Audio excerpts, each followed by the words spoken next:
Today, there are two kinds of disbelievers in the world. First, there are disbelievers with heavenly books, or people of the book. These are Jews and Christians. They believe in the rising after death and in eternal life after death. Second are the disbelievers without a holy book, that is, mushriks, who do not believe in the one Allah. These are polytheists, and they don't believe in Allah, the creator of all. Some of these disbelievers, by using state oppression, cruelty, and torture, prohibit worshiping and the teaching of religion.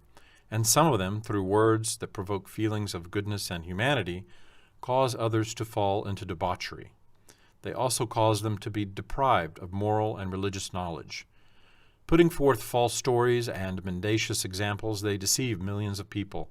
They train them as religiously ignorant people. In other words, on the one hand, they talk about civilization, science, and human rights, and yet, on the other hand, they animalize human beings. This is a policy followed by British spies. Please see our books entitled Confessions of a British Spy and Documents of the Right Word. People of Europe and America have holy books. Copernicus, the founder of modern astronomy, was a priest in Frierenberg. Bacon, the greatest physicist of England, was a priest belonging to the Franciscan Church. The famous French physicist Pascal was a priest and wrote religious books while exploring the laws of physics and geometry.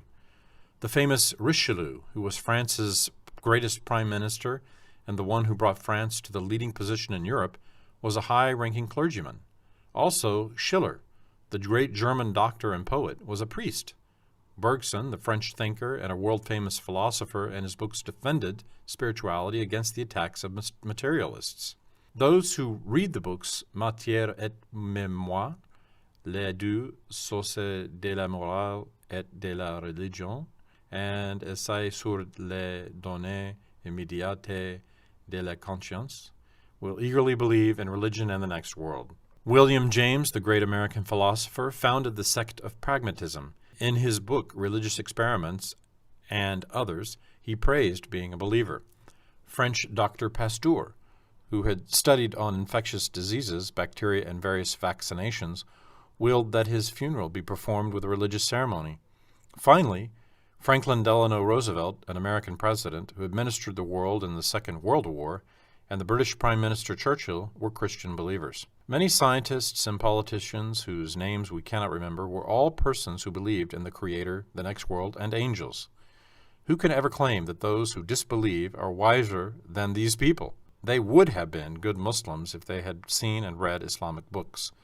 But reading, even touching Islamic books, was prohibited because it was deemed a grave sin by their priests. Those priests prevented people from attaining happiness both in the world and in the hereafter. Please see the 26th chapter about social justice, socialism, and capitalism in the 38th chapter of the second fascicle of Endless Bliss. Imam Ali radiallahu anh said, "Muslims believe in the next world. Disbelievers without a heavenly book deny it. If there weren't a rising, disbelievers would not gain anything and Muslims would not suffer any harm. But since what disbelievers believe will not happen, they will suffer eternal torment." Islamic scholars prove their words true and respond to the attacks of disbelievers through reason, knowledge, and science. Could rising be denied if Muslims did not prove their words to be true? Even if being under eternal torment were only a probability, whose wisdom would take the risk of it? Nevertheless, torment in the next world is not only a probability, but an obvious fact.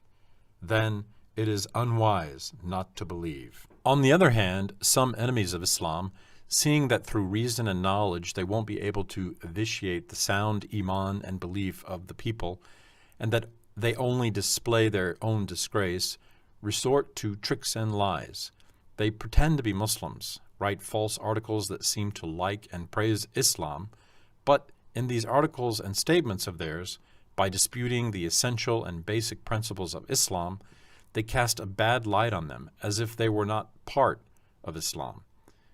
They try to alienate and estrange the readers and audience from them, casting doubts on the times for amounts of and kinds of worship, which Allah Ta'ala has dictated. They express a belief that it would be better if worships were done in another way. knowing nothing of the delicacies, uses, and values that are hidden in the inner soul of worships, they consider them as a medium for simple and primitive functions, and they act as if they were trying to correct them. It is a defect in men not to know something. It is all the more funny and pathetic to interfere with something that one doesn't understand.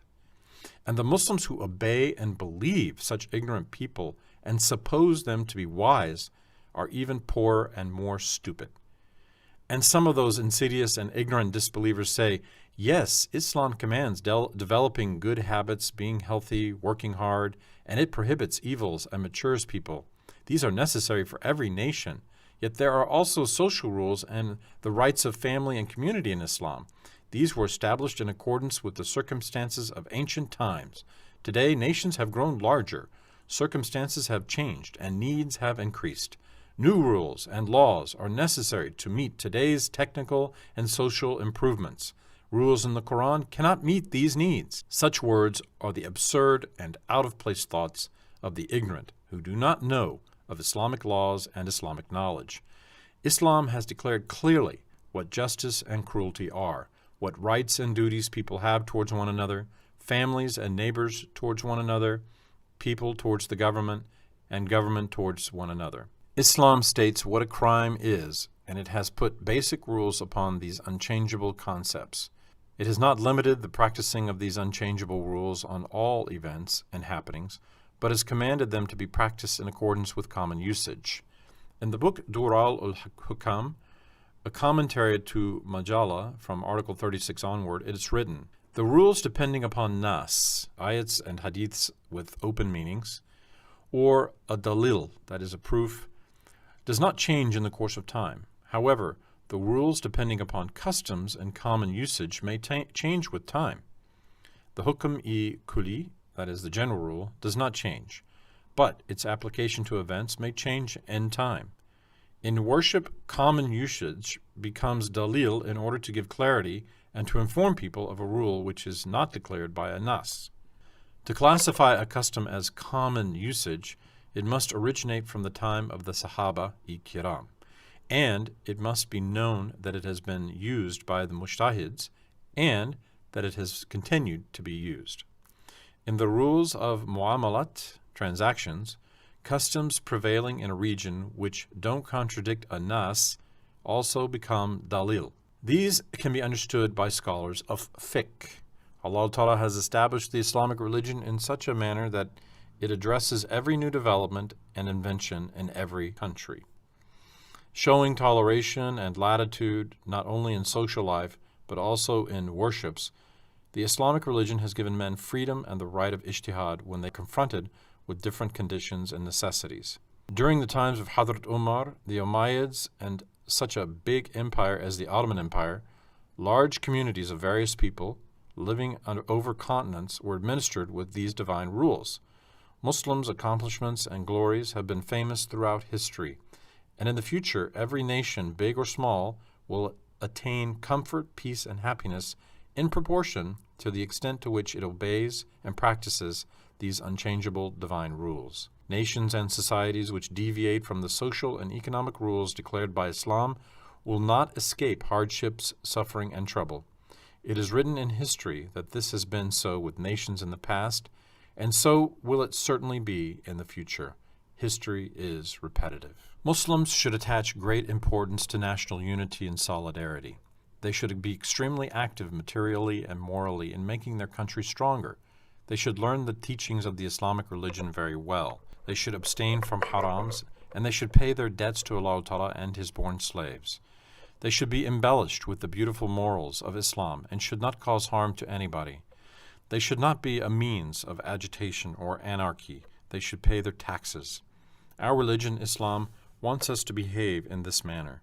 The first obligation of a Muslim is to avoid being guilty judicially and sinning by not following the devil or one's nafs, and by not believing bad, insidious, disobedient, and rebellious people.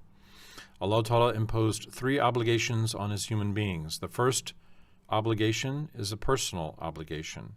Every Muslim must be well-trained, healthy, well-mannered, and good-tempered. He must perform his ibadats and learn knowledge, high morality, and he must work for halal sustenance. The second obligation is to be fulfilled within the family. One must observe the rights of one's parents, children, and siblings. The third obligation concerns those which must be performed within the context of the society. These are the obligations relating to a Muslim's neighbors, teachers, family, the people he employs, the government, the state, and people belonging to different religions and nationalities. It is a must to help everyone, not to insult or hurt anyone, to be helpful towards everybody, not to revolt against the state, the government, the laws, to observe everyone's rights, and to pay taxes on time. Allah Ta'ala does not command us to interfere with governmental and state affairs. Allah Ta'ala commands us to help the government and to avoid provocation. Then Muslims should feel haya, or bashful, towards Allah Ta'ala. Haya, or bashfulness, is from belief, iman.